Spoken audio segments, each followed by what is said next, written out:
The morning I walked out of Folsom Prison, the sun hit my face like a slap from a stranger. 12 years. 12 years I spent behind those walls for a crime I never committed. 12 years of watching the seasons change through barred windows while my family crumbled without me. My name is Walter Brennan. I am 63 years old, and this is the story of how I discovered that the real prison wasn't made of concrete and steel. It was made of blood and betrayal. I remember the day they put the handcuffs on me like it was yesterday. September 14th, 2011. I was the CEO of Brennan Construction, a company my father built from nothing, and I had grown into a $50 million empire. We built hospitals, schools, bridges. We employed 300 people in Sacramento. I had a wife named Dorothy, who loved me, a son named Michael, who worked by my side, and a brother named Raymond, who I trusted with my life. That trust was my greatest mistake. The embezzlement charges came out of nowhere. $2 million missing from company accounts, and all the evidence pointed to me. Falsified signatures, doctored bank statements, a paper trail that led straight to my door.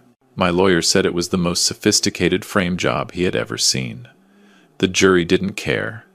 They saw a rich man who got greedy, and they gave me 15 years. Dorothy visited me every week for the first 3 years. Then the visits became monthly, then quarterly. Then she stopped coming altogether. I got divorce papers in the mail on Christmas Eve, 2014. She wrote a note saying she couldn't wait anymore. She had met someone else, a man named Frank, who made her feel alive again. I understood. I hated it, but I understood. Prison has a way of erasing you from the world. You become a ghost while you're still breathing. Michael kept writing to me. Every single week, my son sent me letters. He told me about the company, about his wife Sarah, about my grandson Timothy, who was born 2 years after I went away. He sent me photographs. Timothy had my eyes, that same stubborn look that my father used to have. Then, 3 years ago, Michael's letters stopped. I wrote to him dozens of times. No response. I tried calling the house. The number was disconnected. I called the company. A secretary I didn't recognize said there was no Michael Brennan working there. When I asked to speak to Raymond, my brother, she put me on hold for 10 minutes before telling me Mr. Brennan was unavailable. Something was very wrong. I hired a private investigator with the little money I had saved. What he found made my blood run cold. Michael had been fired from the company 4 years ago. He and Sarah had divorced. He was living in a rundown apartment in Stockton, working at a warehouse for minimum wage. My grandson Timothy was with him, a 10-year-old boy who had never known anything but struggle. And Raymond? My dear brother Raymond was living in my house, driving my cars, running my company. He had somehow convinced the board that I had signed over power of attorney to him before my conviction. A document I never signed. A document that was as fake as the evidence that put me behind bars. I spent my remaining years in prison planning. Not revenge, justice. There's a difference. Revenge is hot and reckless. Justice is cold and precise. When I walked out of Folsom that morning, I had nothing but the clothes on my back and a bus ticket to Stockton. I had to see Michael first. I had to understand what had happened before I could fix it. The bus ride took 4 hours. I sat in the back, watching California roll by through dirty windows. The world had changed while I was gone. People stared at little screens in their hands. Buildings I remembered were gone, replaced by new ones I didn't recognize. I felt like a time traveler who had landed in the wrong decade. Stockton was worse than I remembered. The address the investigator had given me led to a neighborhood that made me sick. Broken fences, dead lawns, cars on blocks. My son, who had once lived in a 5-bedroom house in Granite Bay, was now in a place where I would have been afraid to walk after dark. I knocked on the door of apartment 4C, footsteps inside, a pause. Then the door opened, and I saw what 12 years of absence had done to my boy. Michael looked like he had aged 30 years. He was 42, but he could have passed for 60. His hair was gray and thin, his shoulders were hunched. His eyes had the hollow look of a man who had stopped hoping for anything good. "Dad," he said. Just that one word, Dad. And then he fell into my arms and sobbed like a child. We sat in his tiny kitchen while he told me everything. The coffee was weak and the chairs were broken, but I didn't care. I just listened. It started 6 months after I went to prison, Michael said. Uncle Raymond came to me with documents. He said you had signed everything over to him before the trial. He said it was to protect the company in case you were convicted. I didn't believe him at first, but the signatures looked exactly like yours. The lawyers verified them. I didn't know what to do.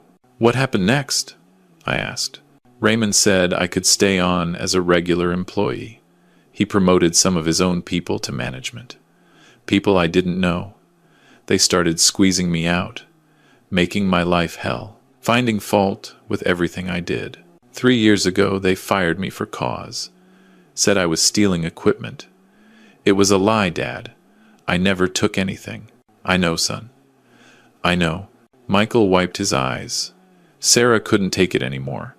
We lost the house. We had to pull Timothy out of his private school.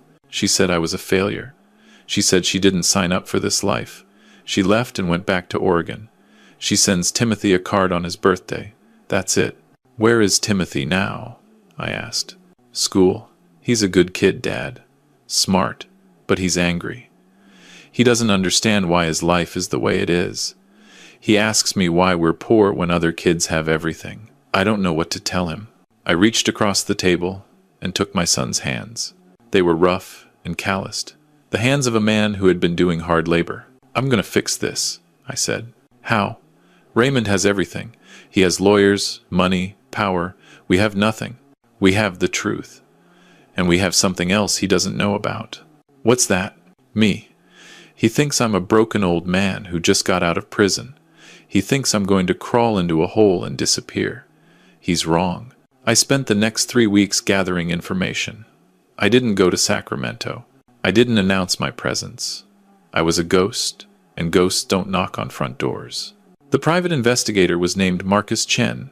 He was 40 years old, a former cop who had left the force after getting shot in the line of duty. He had a limp, a drinking problem, and a hatred for corrupt rich people that made him perfect for my purposes. Your brother is a piece of work, Marcus said when we met at a diner in Elk Grove. He's been running Brennan Construction into the ground. Lots of cost-cutting, safety violations, corners being cut everywhere. The company is worth maybe half of what it was when you went away. What about the documents? The power of attorney? Marcus slid a folder across the table. I had a handwriting expert look at them. Off the record, of course.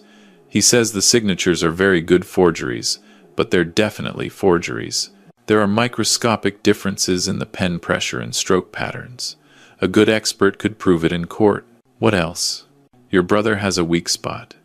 His name is Kevin Walsh. He's the CFO that Raymond brought in to replace your people. Kevin handled all the dirty work, including setting you up. And Kevin has a gambling problem. He owes money to some very serious people. How much? $300,000. He's desperate. And desperate men make mistakes. I smiled. It was the first time I had smiled in 12 years. Finding Kevin Walsh wasn't difficult. He was a creature of habit. Every Tuesday and Thursday night, he went to an illegal poker game in a warehouse in West Sacramento. He drove a Mercedes that he couldn't afford and wore suits that were too expensive for a CFO of a struggling construction company. I watched him for 2 weeks. I learned his patterns. I learned that he was terrified of the men he owed money to. I learned that he drank too much and talked too loud when he was drunk. I learned that he had a wife and 2 kids who didn't know about his gambling or his debts. On the 3rd Tuesday, I approached him in the parking lot after the game. Kevin Walsh, I said. He spun around, his hand going to his jacket like he was reaching for a gun. When he saw me, an old man in cheap clothes, he relaxed. Who the hell are you? I'm Walter Brennan. I think you know my name. The color drained from his face. He looked like he had seen a ghost. Which, in a way, he had. You, he stammered. You're supposed to be in prison. I got out. Good behavior. 12 years of being a model prisoner. And now I'm back, Kevin. I'm back and I know everything. I don't know what you're talking about. The forged documents. The falsified evidence. The $2 million that Raymond actually stole and blamed on me. The signatures that you helped create. I know all of it. Kevin's hands were shaking. You can't prove anything. I can. I have a handwriting expert who will testify that the signatures are forgeries. I have bank records that show where the money really went. I have emails that Raymond thought he deleted but didn't. Technology is amazing these days, Kevin. Nothing ever really disappears. This was mostly a bluff. I had some evidence, but not as much as I was claiming. But Kevin didn't know that, and Kevin was desperate. What do you want? He asked. I want the truth. I want you to tell me everything that Raymond did, and I want you to put it in writing. I want you to testify if it comes to that. I can't do that. Raymond will destroy me. Raymond is going to destroy you anyway. It's only a matter of time before those men you owe money to get tired of waiting. $300,000, Kevin. That's a lot of money. How long do you think they're going to be patient? He stared at me. How do you know about that? I know everything. That's what 12 years in prison gave me. Time. Time to plan. Time to prepare. Time to find out exactly what happened while I was gone. Kevin was quiet for a long moment. If I help you, will you protect me? If you help me, I'll make sure you don't go to prison. That's more than Raymond will do for you when things fall apart. And they will fall apart, Kevin. The only question is whether you're on the winning side or the losing side when it happens. He broke, right there in that parking lot, with the smell of car exhaust and desperation in the air. Kevin Walsh told me everything. Raymond had been planning to steal the company for years. He had always resented our father for putting me in charge instead of him. He was the older brother, after all. He thought it should have been his. But Dad saw something in Raymond that I was too blind to see. A darkness. A willingness to do whatever it took to get what he wanted. The embezzlement was Raymond's idea. He had Kevin create false records, forge my signature, plant evidence. He had people on the inside, accountants and lawyers who were loyal to him. When the investigators came, everything pointed to me. And the worst part? Dorothy knew. My wife. My ex-wife. She knew what Raymond had done because Raymond told her. He had been having an affair with her for years before I went to prison. The man named Frank, who she had left me for, there was no Frank. It was Raymond. It had always been Raymond. I sat in my car after Kevin left, and I cried. Not loud, racking sobs, just quiet tears running down an old man's face. Dorothy had betrayed me. My brother had betrayed me. The life I thought I had, the family I thought loved me, it was all a lie. But the tears didn't last long. I had work to do. Getting Kevin's full confession took 3 more meetings. I recorded everything. I had him sign documents. I had him provide dates, names, amounts. I built a case that any prosecutor would drool over. But I wasn't going to the prosecutors. Not yet. First, I wanted to see my brother. Raymond still lived in my house. The house that my father had built in 1962. The house where I had grown up, gotten married, raised my son. It was a beautiful old Victorian in the Fab 40s neighborhood of Sacramento, worth over $2 million. I had made improvements over the years. A new kitchen, updated bathrooms, a pool in the backyard, where Michael used to swim as a boy. Now Raymond lived there with Dorothy. With my wife, in my house. I drove up to the house on a Sunday morning. I had dressed carefully, in the same cheap clothes I had worn when I got out of prison. I hadn't shaved in a week. I wanted to look like a broken man, a man who had given up. I wanted Raymond to underestimate me. The doorbell echoed through the house. I waited, my heart pounding. Footsteps. The door opened. Dorothy stood there, 12 years older but still beautiful in that cold, elegant way she had always had. She was wearing a silk robe and holding a cup of coffee. When she saw me, she dropped the cup. It shattered on the tile floor. Coffee splattered everywhere. Dorothy's face went white. "Walter," she whispered. "Hello, Dorothy. What are you doing here?"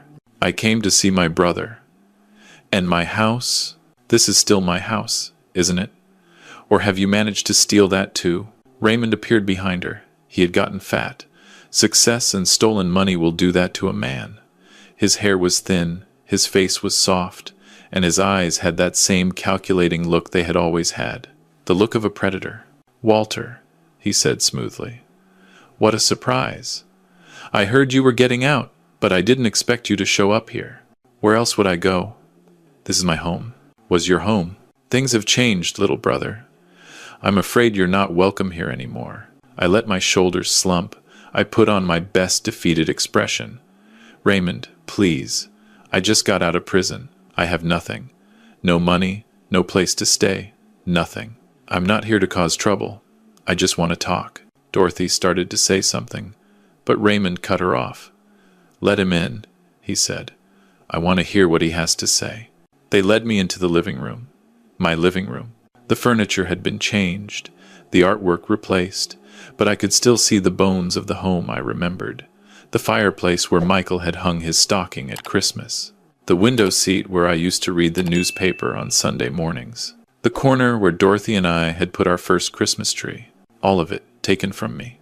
So, Raymond said, settling into a leather chair that probably cost more than Michael made in a month. What do you want, Walter? I just want to understand, I said quietly. I want to understand what happened. The company, the evidence, everything.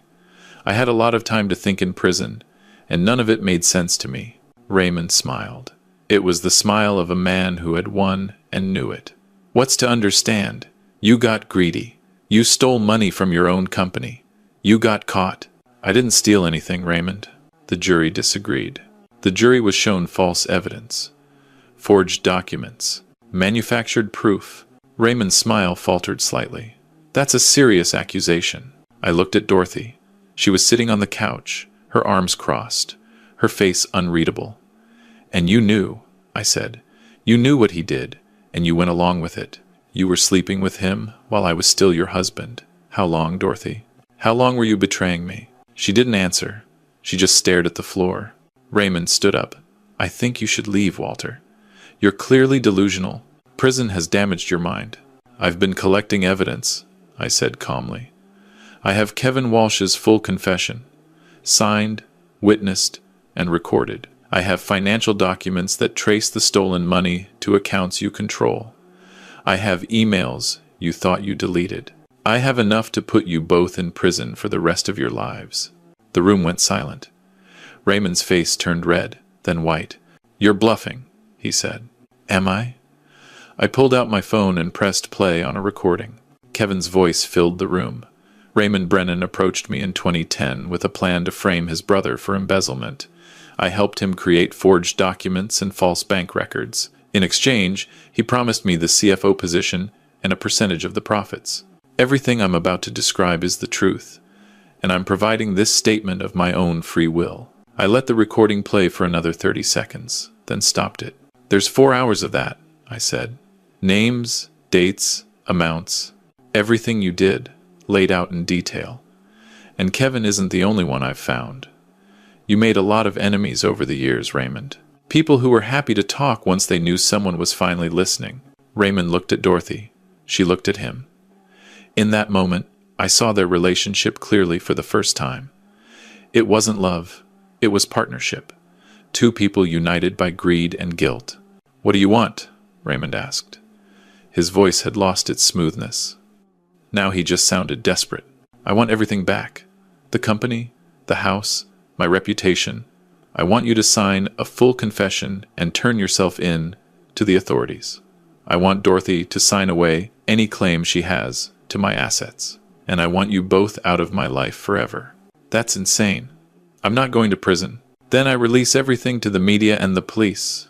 You'll still go to prison, but it'll be after a long, public, humiliating trial that destroys whatever reputation you have left. Every contractor, every politician, every business associate you've ever had will know exactly what you did. Raymond was breathing hard. He looked like a man watching his world collapse. I need time to think, he said. You have 48 hours. After that, I go public. I stood up and walked toward the door. At the threshold, I turned back. Oh, and Raymond? I've made copies of everything. They're with 3 different lawyers and 2 journalists. If anything happens to me, or to Michael, or to my grandson, everything goes public automatically. So don't even think about it. I left them there, standing in my living room, surrounded by all the things they had stolen from me. The next 48 hours were the longest of my life. I stayed with Michael and Timothy in their small apartment. I finally got to meet my grandson, this boy who had my eyes and my stubbornness and my father's determination. Timothy was wary of me at first. He knew I had been in prison. He knew that his life had fallen apart because of things connected to me. But over those 2 days, we talked. I told him stories about his great-grandfather, about building the company, about the house where his father had grown up. "He's trying to steal our story," Timothy said on the second night. "Uncle Raymond, he's trying to pretend like we don't exist." "That's exactly right," I said, "but stories are hard to steal. The truth has a way of coming out, eventually." "Is the truth going to come out now?" "I think so, buddy. I really think so." On the morning of the third day, my phone rang. It was Raymond's lawyer. They were ready to negotiate. The meeting took place at a neutral location, a conference room in a downtown office building. Raymond looked like he hadn't slept in days. Dorothy wasn't there. His lawyer, a slick man in an expensive suit, did most of the talking. The negotiations were brutal. Raymond tried to bargain, to minimize what he would have to give up. His lawyer made threats about countersuits and defamation claims. I sat calmly through all of it, with Marcus Chen beside me taking notes. In the end, Raymond had no choice. The evidence was too overwhelming. Kevin Walsh had provided too many details. The forged documents couldn't withstand expert scrutiny. If it went to trial, Raymond would lose everything anyway, and he would spend the rest of his life in prison. We reached an agreement. Raymond would sign a full confession and cooperate with prosecutors in exchange for a reduced sentence. He would plead guilty to fraud, forgery, and conspiracy. He would serve a minimum of 8 years in federal prison. Dorothy would divorce Raymond and renounce any claim to assets acquired during the marriage. She would also sign a statement admitting her knowledge of the fraud. In exchange for her cooperation, she would avoid criminal charges.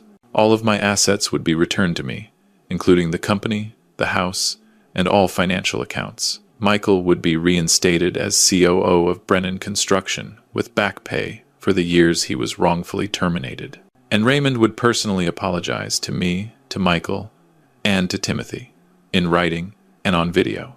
Watching Raymond sign that confession was one of the sweetest moments of my life. His hand shook as he put pen to paper. When he looked up at me, I saw something I had never seen in his eyes before. Fear. "Was it worth it?" I asked him. 12 years ago, you had a brother who loved you and trusted you. You had a place in the family business. You had everything you could have wanted. Was destroying all of that worth it?" He didn't answer. He just signed the papers and walked out.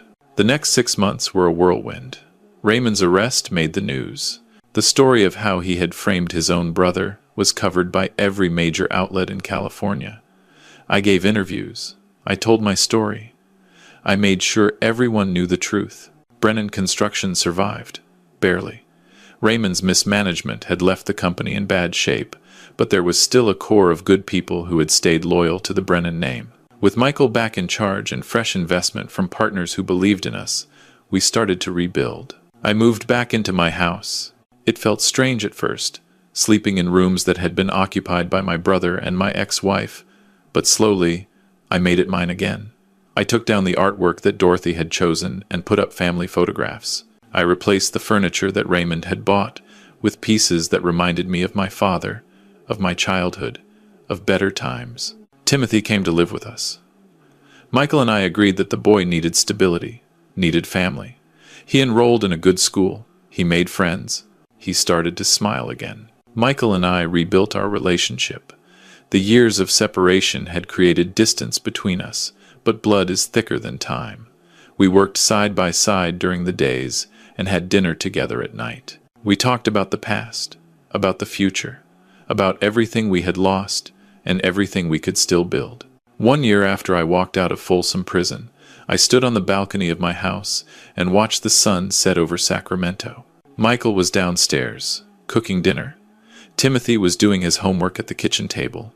The sounds of a family, a real family, drifted up to me through the open windows. I thought about all the years I had lost.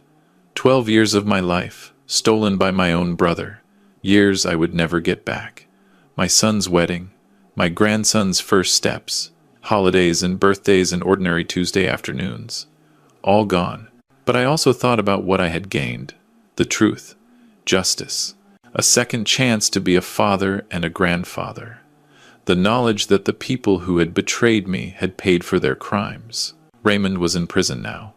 He would be there for at least 8 more years.